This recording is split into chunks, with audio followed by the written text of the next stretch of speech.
Melissa, you were way too kind. You did not need to say half of those things. But thank you guys for coming today. I'm going to talk a little bit. I'm getting some echo here. I'm going to talk a little bit about Pinterest and Instagram today. Like Melissa said, here's how you can follow me. Like Troy talked about yesterday, the hashtag for today's conversation on Twitter is HHC2013. So if you're going to be tweeting, make sure you use that.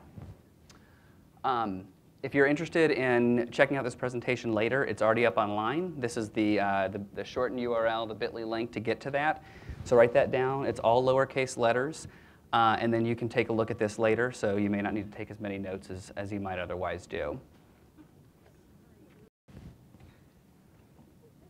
So today we're going to talk about Instagram, which is auction. It's generating new things and putting them out there, as opposed to Pinterest, which is really about content curation. It's taking things that already exist, it's pulling them in, putting them into one place where people can take a look and find them. So the first question I'm going to ask is, how many of you guys use Instagram personally? Okay, about half. And then how many of you use it professionally as well for your organizations? Just a few. Okay, great. So Instagram is a really great mobile application. It's available for Android and for iOS, for iPhone. And it allows you to take pictures really easily and share them with followers, or people who follow the information that you're trying to get out there. This is an example of the Instagram web version. Up until very recently, they were mobile only. You could only view their things on a mobile device. You could only use their application through mobile device. And very recently, they added a web interface so that you can see here we've got a lot of the Visit Indiana photos, some things at the very top that kind of keep rotating out. And it's a really great way for people online at a desktop computer or on their laptop to take a look at what you're doing through Instagram. Little bit of history for Instagram. They launched in October of 2010 on iPhone only. And they were actually iPhone only for about 15 months. They didn't come to Android until just about a year ago. So they're still relatively new on the Android platform. They actually were acquired by Facebook later that month in April of last year. And now, while they're still owned by Facebook, they've been able to stay very separate. They're not really integrated in the way that some other companies that Facebook has acquired.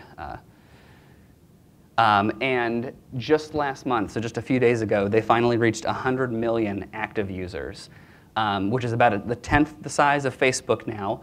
But it already leads them to be the either third or fourth largest social network now behind Facebook, Twitter, and LinkedIn. And here's just a few other statistics about Instagram that, like I crossed out the 90 million there, there's now 100 million users, active monthly users on there. They share 40 million photos every single day on Instagram. There are about 8,500 likes per second on Instagram and 1,000 comments per second. So it's a widely used network. I love this picture because I think this kind of describes what Instagram is about. I put in here that a picture is worth 1,000 tweets. I could go on and on trying to describe what this sunset looked like and how it made me feel and all those kinds of things. But there's a so much better way to kind of get that out there is to actually just share that photo. And Instagram makes this very simple, very easy to do, and helps you to kind of share the whole feeling of what the image is and where you are with your followers. Instagram also simplified and popularized photo sharing. There were several other apps kind of like this out there. Several of them have been bought by Facebook or by other places, and a couple of them have closed. But Instagram just made it extremely simple to use. As you can see here, if you've never used Instagram, you just open up your phone, you take a quick picture. You can then use any of, there's about 20 or so different filters to kind of give it a vintage feel or a little bit of a different look to it. And it's very simple. You kind of go from there, and then you can start sharing with your network. And here's a little screenshot of some of the people that Visit Indiana follows. And kind of like Twitter, when it first came around, people were complaining and they said, well, I don't really care what people are eating for breakfast. I don't need to know, what someone's doing in the evening. It doesn't really affect me. The same can kind of be said about Instagram. You can see someone shared a picture of Brussels sprouts or of Jennifer Lawrence winning the Oscar. I mean, things like that don't necessarily resonate with everybody. But there are a few travel motivating pictures on here. up in the one just next to the iPhone headsets, you can see a great picture of a lake, a really nice serene area. And while this might not be a brand that's sharing this photo, it might just be a person who's vacationing, I kind of want to go there. You know, it looks like a really nice place to visit. So by sharing these images here, you're able to get out to people what your location looks like, actually being on site and sharing that information with people who are interested in finding that out. So step-by-step of how to set up Instagram for your brand. Go ahead and download the app to your iPhone or your Android device, and go ahead and set up your networks. It automatically lets you share with Twitter, with Facebook, with Tumblr, with Flickr, and with Foursquare. And you can select which of these you want to share on each individual photo, so you're not always having to share every photo with every network. And as you can see here, for the Facebook one, it's connected to my personal account. And that's actually how you have to initially set up a Facebook share in there. But then if you tap on that on both iPhone and Android, you can then select the individual page you want to share it with. So you can specify, okay, it's connected to my personal account, but I really want to share all the photos with the Visit Indiana page. You know, I don't want them just going to my page. I want them to share it with my brand. And if you want to set it up so that things are frictionless and automated, and you don't have to worry about clicking each of the buttons each time, my favorite tool, which Troy mentioned yesterday, is IFTTT. It's ifttt.com. It stands for if this, then that. And it's really kind of a way to set up automated things to happen. Every time you do something, something else happens. You have about 2 or 3 dozen different channels, which can be Facebook, Instagram, Twitter, Flickr, Tumblr. There's tons of them up there of all these different channels you can connect for your brand or personally. And then when you set these channels up, you can use these as part of recipes. So just like if you're cooking something, you follow a recipe to make that eventual product, these recipes in IFTTT allow you to set up these automated things here. So for this example right here, I've set one up to every time we post a new blog on our Indiana Insider blog, IFTTT will take the first photo from that blog, automatically post it to our Facebook page, and then it'll take a short description and a link and post it with that photo. So here's what this looks like. Every single time we write a blog post, I don't have to remember to go in and share that post with our Facebook page. It gets automatically pushed there, and it gets pushed there as an image, which I'll show you guys later. Images on Facebook have tremendously more interaction than text photos or even just links. Yes?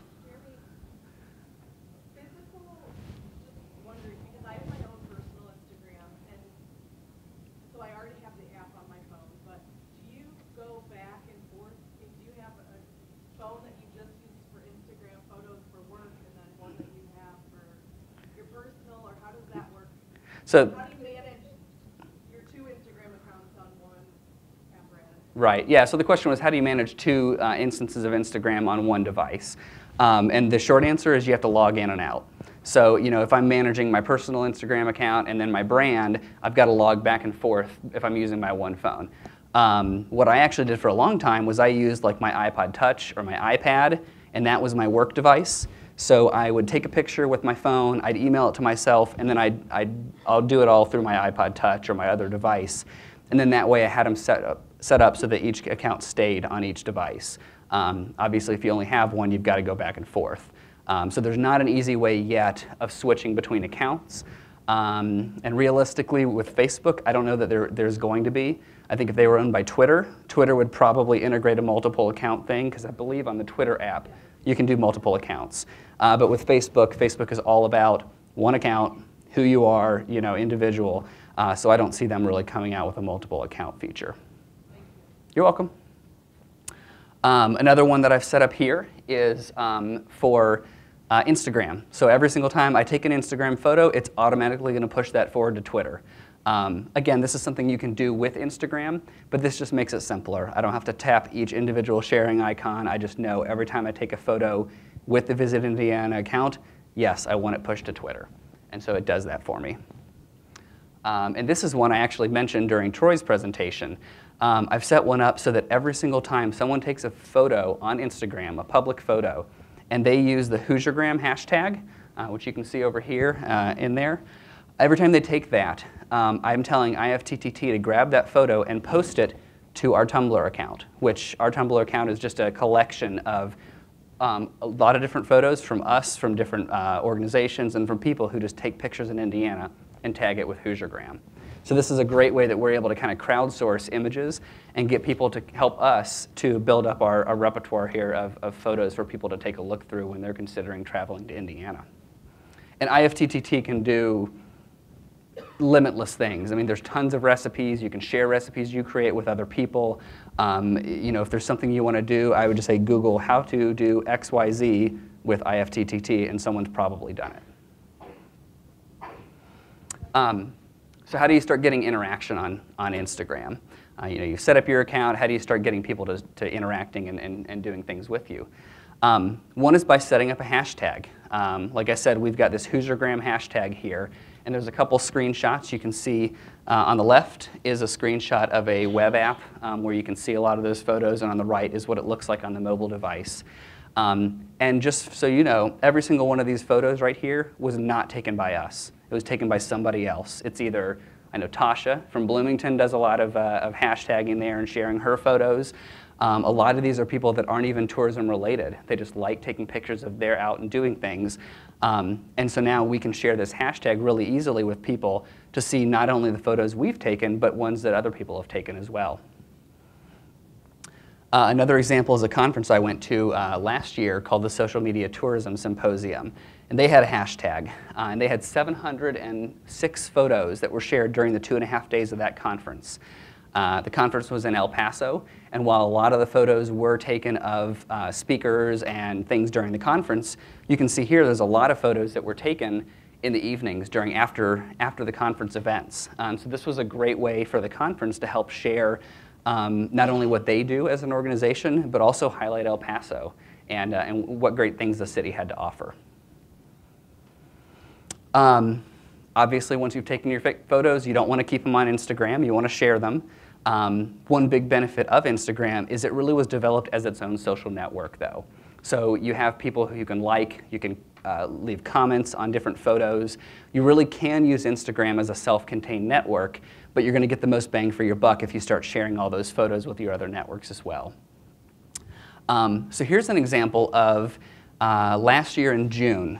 This is a post that I shared to our Facebook page. It was a link to our blog, and it was actually linked to a contest. So you'd think, hey, it's a contest. People are going to enter. They're going to like this. They're going to click it.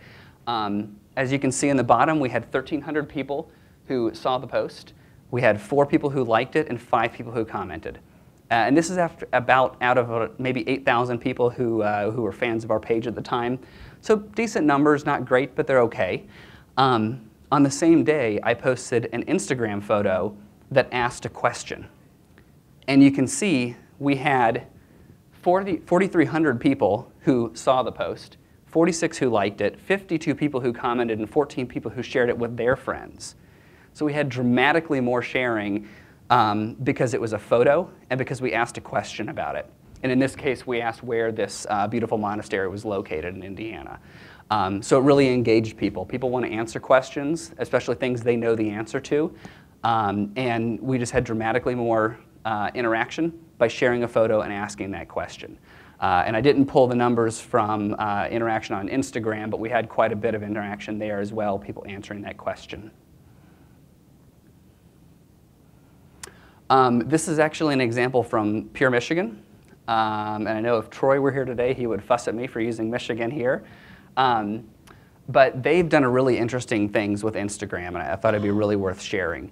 One of the things they've done is they have kind of reached out to people who take photos within Michigan, kind of a fine art gallery of majestic photos, and they've asked people to submit photos to them that they will then reshare through their network. So they've really been able to build up their following count and get a ton of great interaction by having people who either are photographers professionally or semi-pro photographers, or people who are just active on Instagram who are taking great photos that they then reshare through their account. And as you can see in the description, it's a little hard to see, they call out the photographer, use their username in there so that they can pull them into the conversation, and they get some really great interaction by doing that. Another thing that Michigan did, which I'll say I think you have to really approach cautiously, is they utilized a guest photographer, someone who actually took over their Instagram account for a day during the Pure Michigan 400 NASCAR race. So this photographer, his name is Tony Detroit. He takes a lot of photos in the Detroit area and has a really, really huge following. So they approached him and they asked if he'd be willing to take photos during the race and around race day and actually manage their account for them. And it turned out really great for them. They got a lot of new followers now that Tony Detroit was managing, because he told people he'd be taking care of that account for the day. As you can see at the bottom, it says within 20 minutes of starting to post on Instagram, his photos started to appear on the popular post page. And that's just kind of the home screen, I suppose, for Instagram, where you can see the most popular posts on the network at the time. So he started to get a lot of great interaction. The thing to be really careful about if you're going to hand your account over to someone who's not in your organization is making sure that you trust that person. It probably isn't going to happen, but it's definitely a possibility that someone could go rogue, they could start posting things that are inappropriate, or realistically change your password and not let you back in. So Michigan, I believe, contacted Instagram, let them know what they were doing, and said, hey, can you be around just in case we need to get in touch with you and in case we need you to reset the password? They, of course, didn't need it, but it's something to think about before you kind of jump into something like this. You can host an Instagram contest. There's been a lot of DMOs that have started to do this recently. Ohio has done one during National Tourism Week last year, where they asked people to share a story about one of their favorite photos of a vacation within Ohio or something they really enjoyed doing. Grand Rapids did the same thing as well. They actually did kind of a two-part contest last year. The first one was a photo contest where they asked people to tag the photo with Experience GR and mention their Instagram account as well. And then they also hosted a photo walk. And that's something that every single one of you can do, especially as a CVB. You can host a photo walk where you'll meet with everybody at a central meeting point in your city or your county, and then walk them around to some of the iconic areas in your area. Have them take pictures of it, have them tag it with your hashtag, so that they're starting to get the word out about your area, your location, and they're each able to take those photos from their own perspective. So Grand Rapids did a really great job with this. They had moderate results, but I think they were very happy with how it turned out. They had nearly 200 photos that were entered into the contest itself over the course of that week. They had nearly 400 people that voted then for the top 10 photos, and from those top 10 they got down to the 1 or 2 that ended up winning prizes. And they got coverage from 5 local media outlets about the contest they were running and about encouraging people to get out and experience their own town. So even though the raw numbers are a little bit low there, you have to remember that when they launched this, there were only about 40 million people on Instagram, and there's 2.5 times that right now. So the chances of you being able to get more people in your community to engage in something like this now is much higher than it would have been a year ago. So to recap a little bit about Instagram, the first thing to do is connect. Create that account, connect your social accounts, get started there. Start creating, start taking those photos. The great thing about a CVB or even an attraction as opposed to us as a state agency is it's a lot easier for you guys to get around your city and around your county and around your area, take photos of things and share them. The one thing we've had to rely on is getting people to email us photos so that we can share parts of the state that it's not as easy for us to get to. Again, share those photos. You're obviously sharing them on Instagram. Share them with your other accounts as well to start getting some more interaction. Promote what you're doing. You may not have a promotional budget that you can do an ad about it, but tell people in your email that subscribe to your email newsletter. Tell people on your other social networks that you're on Instagram. We did a blog post when we started going and when we started the Hoosiergram hashtag.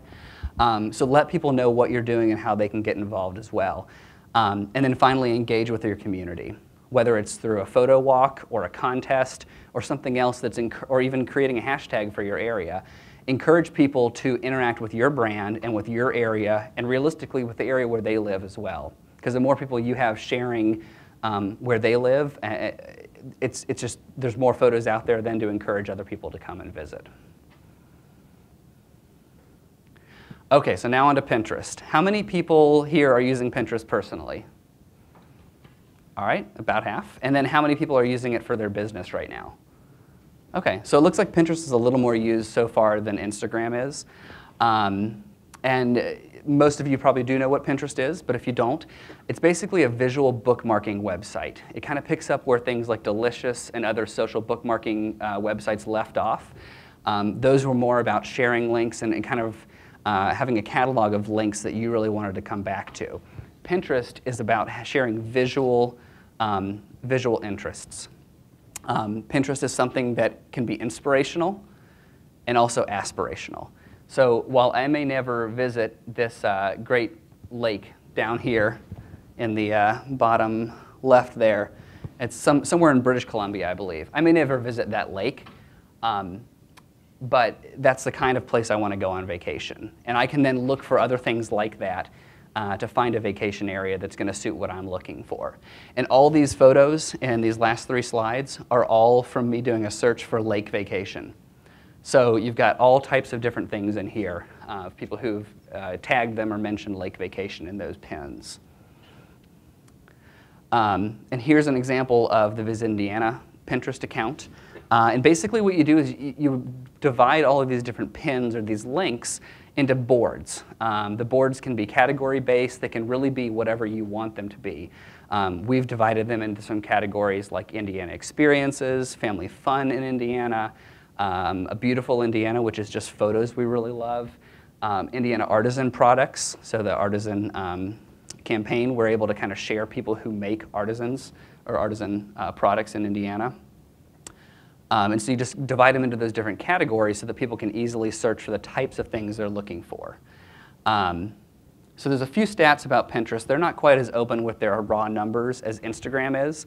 But a Pew recently did a study and showed that 15% of internet users are using Pinterest now. The average time on site is almost 10.5 minutes. And 72% of their traffic is from the US. And that's very unusual for most social networks. Even Twitter and Facebook, the vast majority of their audience is actually outside the US. But Pinterest is very, very heavy American-centric right now. And 92% of their social referrals come from Facebook. So anybody who's coming from any social source, from Instagram, from Twitter, from Facebook, anything like that, 92% of them are coming from Facebook. And we see very similar numbers on our website as well. While the other networks are helpful and useful, the vast majority of people who come to us are also coming through Facebook as well. One reason that Pinterest can be very useful for travel organizations, from this eMarketer study here, the top 20 site categories that had the highest concentration of Pinterest users, number 8 on there is travel. So people who are using Pinterest are looking for travel ideas. They're looking for things that they can do with their families, on their own. It's a heavily female-centric audience. It's become a little less so over the last year, but it is still very, very heavily female. There's a pretty high average household income when it comes to people who use Pinterest. And then just a couple more stats, and we'll get into a little bit more. 80% of Pinterest users are women. It was as high as about 95% about a year and a half ago. But the really great metric is 50% of Pinterest users have kids. And so most of us are family destinations in Indiana, and we're looking to encourage families to come, spend money, spend time. Half the users on Pinterest have kids. And there's a very good chance they're going to be looking for things to do on the weekends or as a vacation and trip getting away. And then a couple more things. Pinterest referrals spend 70% more money than visitors that are referred from non-social channels. And then also 57% of Pinterest users interact with food-related content. And food-related content is the #1 area that people are searching for when they're on Pinterest. We did a promotion last year on the Super Bowl that was about food-related content, and it was wildly successful. So if you have a great restaurant in your town, if you are a restaurant, if you're a hotel that has a restaurant, try and start featuring some of the photos from your restaurant on here, and people are going to pick up on that. So how do you pin something? There's several different ways to do it. And the first example here is actually from Visit Indy's blog. On this blog post, it was a post I really liked. I wanted to go ahead and pin this. And I use Chrome browser, and there are extensions, both for Chrome, for Firefox, and probably for Internet Explorer, that gives you a little Pinterest button in the top corner of your browser that any site you're on, you can click that, and then it'll start automatically give you the ability to start pinning these things to the different boards. You can also copy the URL you're on, go to Pinterest and paste it, so you can manually do that as well. So for this example here, I click the pin button, and I'm given an option of all the photos on the page that I can share as the main pin image there. I chose the one that has the pin it over there because I really like that photo. And then now I'm given the option of which board I want to put it on. In this instance, I chose the Indiana Experiences board. It's about the Alexander, a brand new hotel here in town that has a lot of artwork in it. So I put in the little description, I want to share it to Twitter, and click on Pin It, and then it automatically pushes this information out to Pinterest and also to my Twitter account. Pinterest also has mobile apps, both for iPhone, for Android tablets, and for iPad as well. And I think it was 80% of all pins, the things that people are pinning to their boards, are repins. So if I pin something to one of my boards, you like it, you can it's basically like a share. You click the repin button and then you repin it to one of your boards. When you're on a mobile device, that number is closer to 95, 98%. It's just much easier to be browsing on an iPad or a mobile device and then repinning the things you enjoy than creating new pins on mobile. So as you're thinking about what types of things you'd like to pin, again, here's an example of our page, the different categories that we've created. Some other examples, make sure that you use good photos. Actually, make sure you use great photos, because photos are so important. They have been for a long time, but especially with a medium like Instagram and like Pinterest, you really have to put your best foot forward. You have to show the absolute best photos you have when you're sharing that type of content. And when you're blogging for your own website, you really need to make sure you're getting the best photos you can for your blog too. I've always tried to encourage people that if you're blogging, you always have to have at least one photo per blog post. And now in the age of Pinterest, you absolutely have to have at least one photo for every blog post you create. Because if you don't have a photo and someone tries to pin that content, they really like it, there's no visual representation of what that post says. And so you're missing out on the opportunity to get more people to come back to your site because of that. Here is an example from our page. We've created a pin board all about videos. So you don't have to just pin photos to Pinterest. You can pin videos as well. So these are examples of a bunch of videos that we've created that are up on our YouTube page that we've been able to share and let people see the different videos of the things we have going on. And the reason videos are so important is because when travelers end up watching online videos when they're planning their trips, 2/3 of them, more than 2/3, watch a video when they're thinking about taking a trip and choosing a destination. So this is the earliest stage of figuring out where they want to go. More than half of them do it when trying to choose their activities or accommodations that they're going to do on their trip. And over 1/3 of them actually view videos when trying to decide which website to book from. So there's an actual financial incentive to start putting videos up, on your own website in general and sharing them on Pinterest, because travelers are looking for videos. Like some of the previous people mentioned, they're never going to stay in a hotel that doesn't have photos of the rooms and of the area they're going to stay in. We're moving closer and closer to the point where people are really wanting to see videos of things as well. Because like they mentioned, photos can be doctored very easily, but a video is a lot harder to Photoshop. And a video is going to show you more of a real life of what that place is going to look like. Make your descriptions descriptive on Pinterest. You don't want to be salesy, you don't want to be press releasey. Just like if you were having a conversation with a friend, letting them know what this pin is about, what the article is about, you want to make sure you're describing it very well, using keywords in there. If I'm talking about a blog post about the Indianapolis Museum of Art, I'd want to put a pin, or the description of my pin is going to be something along the lines of, there's great artwork here, good outdoor activities for kids. Whatever you're trying to get across with that post, make sure you're doing a good job of describing that. Here's an example of a board we've created that actually none of these links go back to our website. All of these links are things that push back to other people's websites. And I think that's another really big key when you're on Pinterest and really on any social network. You don't always want every single thing you push out to people to be promoting yourself. Yes, you know, in the end, you want people to come to your website, you want people to book a vacation through you or come to your destination. But in the end, you have to be helpful to your potential customer and give them what they're looking for. So in this case here, these are all arts and crafts that you can purchase that are Hoosier related in some way, shape, or form. So it's a t-shirt of Indiana, a fine art of Indiana. And these are all things that we've mostly found on Etsy and other sites like that, where you can go and purchase products that are related to our state. And a CVB that's doing a really great job with this is Bloomington. They have a weddings and special events pin board on their Pinterest account. And all these ones that I've highlighted here, the highlighted ones here don't even go back to their website.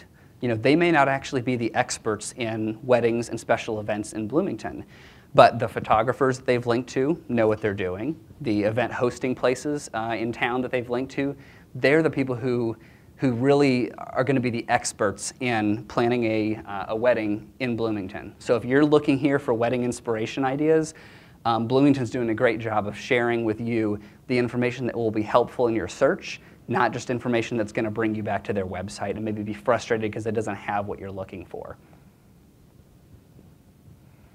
And if I can just share one bit of information, it would be this pin in the middle here.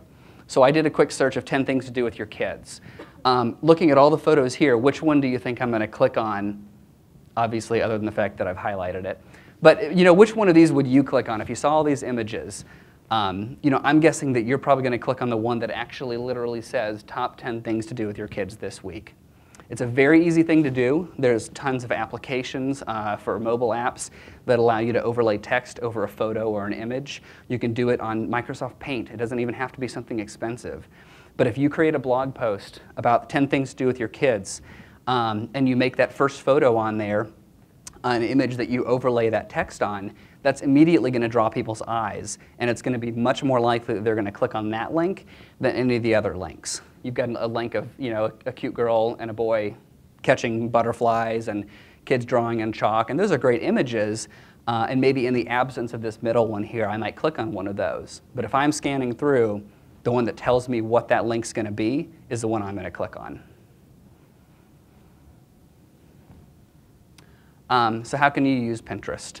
The first thing I'm going to recommend, if you're a business, go to business.pinterest.com. You can register as a business account. If you already have an account, you can actually upgrade your account to a business account. Right now, there's not a ton of benefits to being listed as a business other than that Pinterest knows you're an organization and not an individual. I would guess that they're working on monetizing the network and being able to actually make money with it. So I don't know if that means they're going to start charging at some point or if you have the ability to do ads. But I do recommend still going ahead and creating that Pinterest business account. And it gives you a few options in here. It'll give you the ability to add a Pinterest pin button to your website or to your blog posts. Allows you to add a follow button for your organization to your website as well. A little pin board that you can kind of embed into a website as well. Once you've created that account, a great way to start gathering some followers is take a look at some of their category pages. You can skim through the categories that relate to you. You can also do a search. So search for your area, see what people are pinning, the things that are happening in your area. Start following some of them, you know, they'll follow you back, and you're able to start building up a little bit of a following on there. And just like with Instagram, let people know what you're doing. Share it on your Facebook account, you know, email them and let them know you have a Pinterest account. So there's a lot of great ways to start building up that audience slowly over time. Another great thing, yes? Jeremy, I'm sorry. I have a question. I don't mean to be obtuse, so I apologize if I am. Is Pinterest, you know, like Facebook, everything's geared towards, you know, you see your friends and you've accepted each other, whatever. Mm-hmm. But like, so say we have a business page on Pinterest, can you pull up, if somebody typed in, you know, Potato State Park, would they be able to see all the pins from the park regardless? Yeah, Pinterest is. They follow the person Pinterest is a totally open network. So unlike Facebook, where if I want to be your friend, I've got to actually ask you and you have to say yes. On Pinterest, it's just like Twitter. Everything is public. And actually, up until maybe 3 months ago, they didn't even have private boards. So literally everything on Pinterest is public. So if I'm coming onto Pinterest and I'm trying to search for something about Pokagon State Park, I can put that into my search box and see everything that's been pinned about Pokagon State Park. So it's totally public. Sorry, for this example here, I highly recommend adding a Pinterest or a repin button to your blog. This is the Experience Columbus from Columbus, Ohio. They've done this. They've integrated on this on their blog. The one thing to make sure is that you set it up in such a way that it puts the pin button on every individual post rather than just the main blog page. Because if you don't set it up correctly, when you click that pin button, it'll only pin the main blog page rather than that individual post. And that's something you can ask whoever's managing your website, or if you have someone you consult with, they should be able to help you to get that set up. And back to Bloomington again, they have created a really cool page here called B-Town People. So these are all people who have some kind of relationship to Bloomington or to IU. And so you can set this up as well, this type of a board where you're sharing information about the city and about your area that people just might not know about. And so this is a great way to just get a little bit of a better feel for Bloomington and the people who come from there and have some kind of a relationship with the town. Austin, Texas has done a really great job with a collaborative board. So while I create a board for Visit Indiana, I can also create a board that other people can contribute to as well. So Austin has done this in the case where they have invited a lot of different people to come join the board and submit fan photos of Austin. Austin is the live music capital of the world, so a lot of these photos are going to be of concerts, bands that are playing, things like that.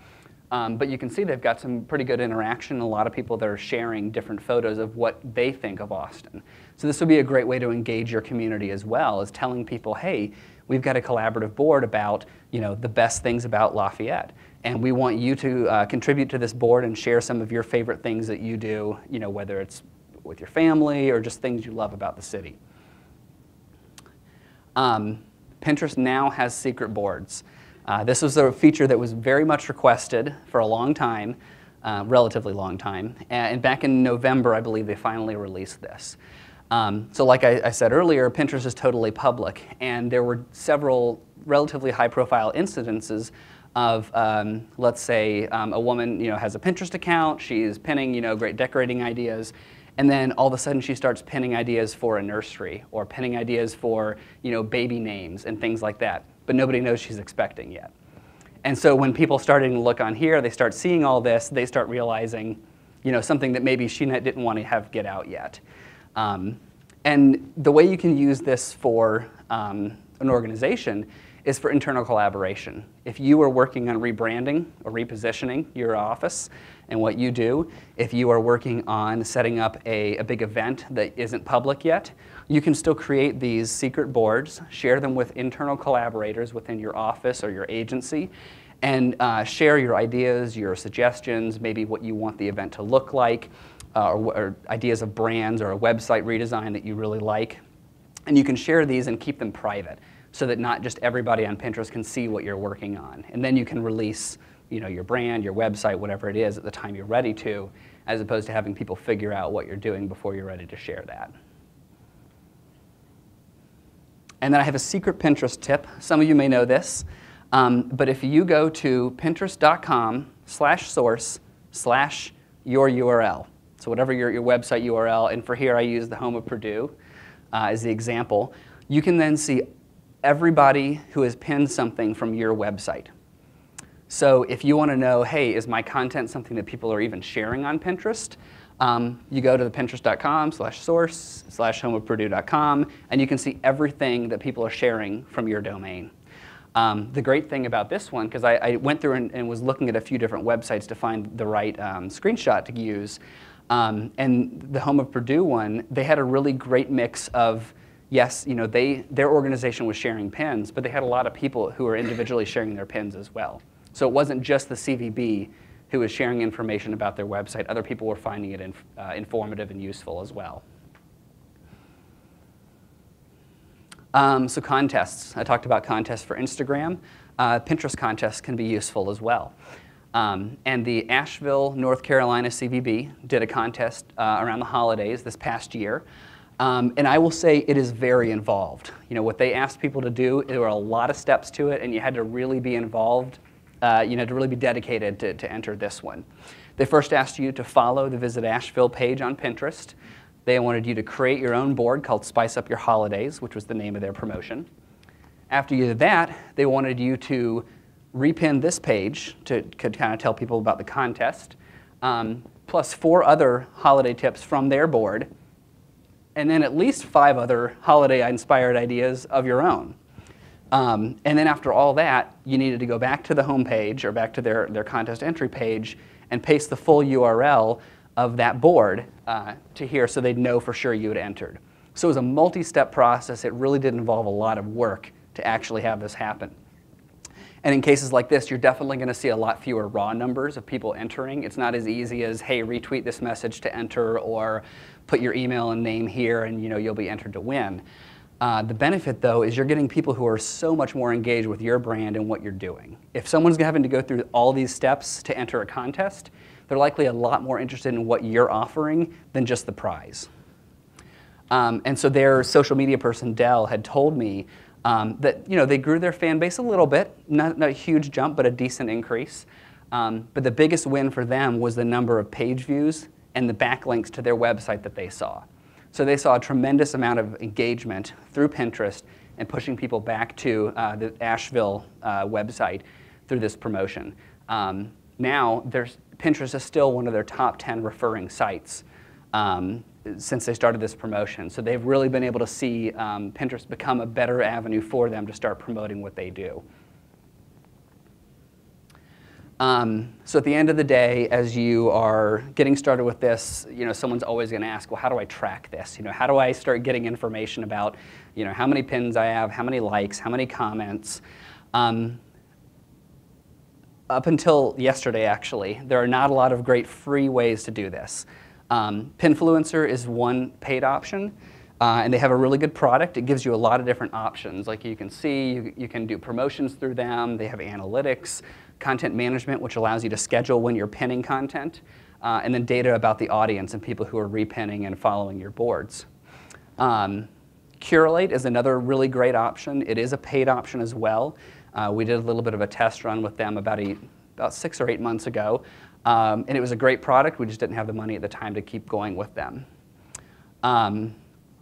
This is a free application here called Pingraphy, pingraphy.com. And this isn't really an analytics tool as much as it is a scheduler. So just like you wouldn't go onto Facebook and you wouldn't go onto Twitter and post 15 updates in a row. You'd flood your stream, you'd annoy the people who follow you. You also don't want to do the same thing with Pinterest. You want to make sure you're spreading those pins out, sharing a lot of content for sure, but sharing it at an appropriate amount of time and not flooding people's streams. So an app like Pingraphy here allows you to sit down if you're allotting an hour to go through and pin a lot of pins. You can schedule a bunch of these out so they go over the next several days rather than all getting pinned at once. You can always go the old school method and manually count everything. It takes a lot of time, and it's very difficult to do. But if you don't have the money for a paid option, at this point that may be your best option. And actually, just yesterday, in the middle of one of the sessions, I got an email that Pinterest had released Business Analytics, which is free. So if you are a business account, you go to business.pinterest.com/analytics. You can go ahead and create everything, set yourself up to get their online analytics dashboard that gives you all that stuff for free. You can see how many people are repinning your content. You can see all the likes you have.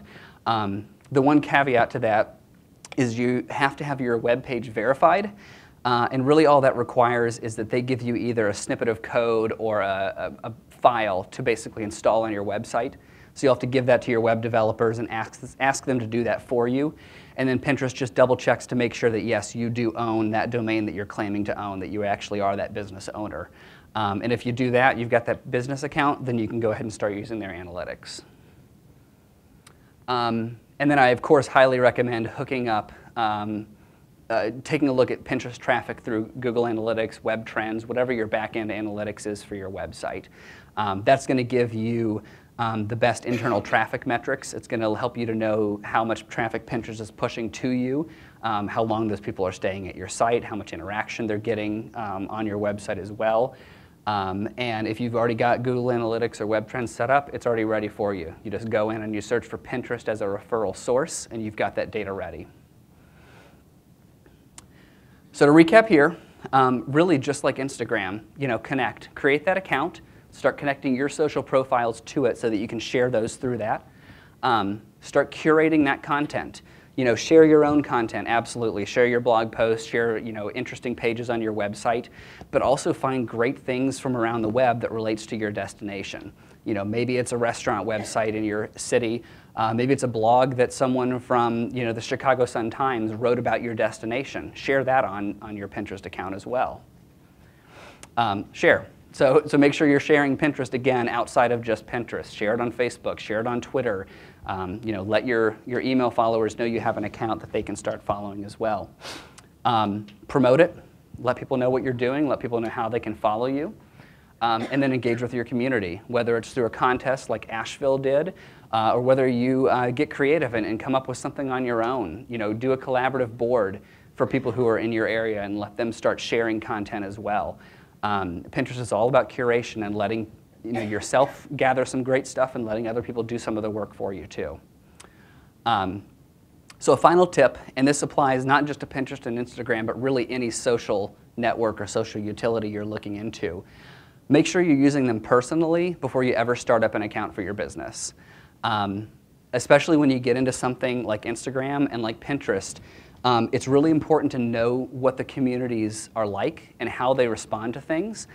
For example, on Instagram, people really don't like it when you take really nice SLR, fancy, expensive photos, upload them to Instagram, and share those. People want to see a photo you actually took with your camera, or in the case of I get some from other people, it's ones they've taken with their camera as well and forwarded along to me. For Pinterest, people really don't want blatant promotion. They don't want you going out there saying, hey, buy our product, visit us here, visit us there. They want to find, again, things that are going to help them in their search. So if they're looking for things to do with their kids, if they're looking for great restaurants to go to, share that type of content with them. Don't make it a heavy sales message. And I do have one final thing that is not completely related. Indianapolis is in the running right now to host the Social Media Tourism Symposium, which is a conference that myself and Tasha and a few other people went to last year. It's actually an awesome conference. I highly recommend everybody actually look into it.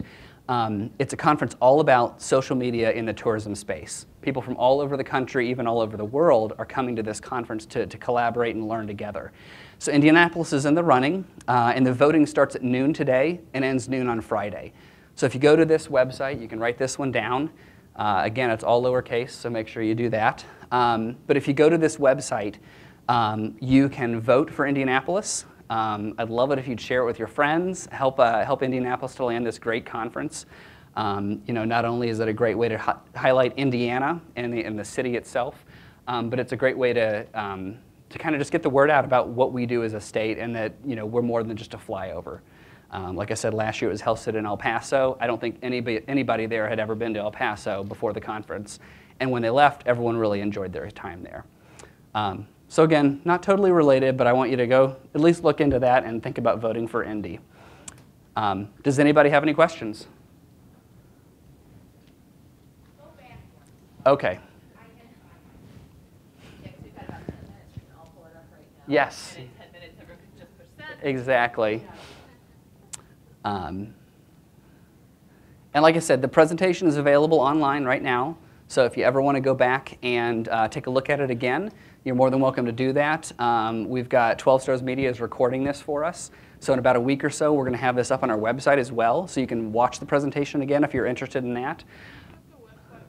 Sure. Oh, yes, for the presentation. Let me get back and find that.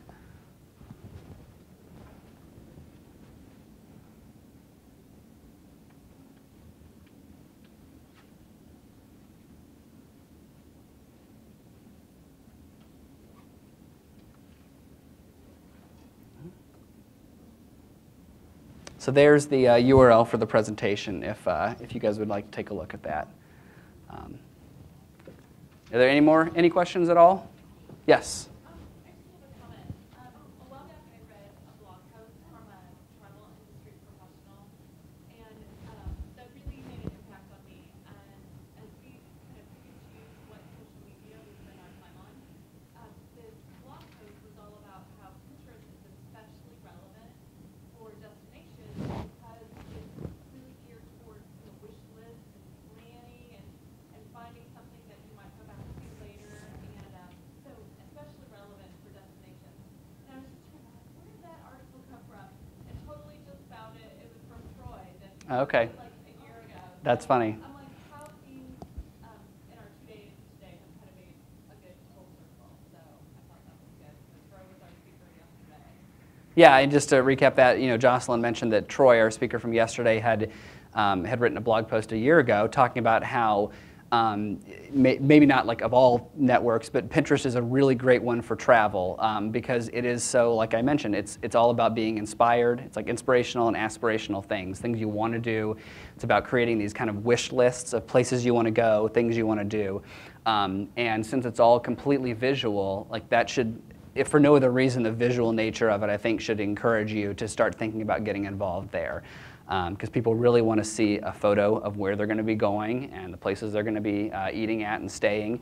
And so an application like Pinterest is a really just great way to do that. So. All right, well, thank you guys very much for coming today. I really appreciated your time, and thanks.